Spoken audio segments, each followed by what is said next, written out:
തുറമുഖങ്ങളിൽ തിരമാലകൾ ഉണ്ടാകാറില്ല, കാരണം എന്താണ് എന്ന് നിങ്ങൾക്കറിയാമോ? നമുക്ക് നോക്കാം. തുറമുഖങ്ങളിൽ സാധാരണ പോലെ തിരമാലകൾ ഉണ്ടായാൽ തുറമുഖത്തിന്റെ പ്രവർത്തനങ്ങളെ ബാധിക്കുകയും കപ്പലുകൾക്ക് വലിയ അളവിലുള്ള നാശനഷ്ടം ഉണ്ടാവുകയും ചെയ്യും.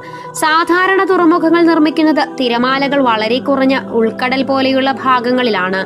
അതുപോലെ തിരമാലകളെ ഒഴിവാക്കുവാനായി ടെട്രാപോഡ് പോലെയുള്ള കോൺക്രീറ്റ് സ്ട്രക്ചറുകൾ പോർട്ടിനു ചുറ്റും നിരത്തുന്നത് കാരണം പുറത്തുനിന്ന് വരുന്ന തിരമാലകൾ ഈ കല്ലുകളിൽ വന്നു തട്ടുമ്പോൾ അവയുടെ ഗതികോർജം കുറഞ്ഞ് മുന്നോട്ടു പോകാൻ കഴിയാതെ വരുന്നു. അതുപോലെ തിരമാലയെ തടുക്കുവാനായി കൃത്രിമ ദ്വീപുകൾ പോലെയുള്ള ടെക്നിക്കുകളും ഉപയോഗിക്കാറുണ്ട്. തുറമുഖങ്ങളിൽ തിരമാലകൾ ഉണ്ടാകാറില്ല, കാരണം എന്താണ് എന്ന് നിങ്ങൾക്കറിയാമോ? നമുക്ക് നോക്കാം.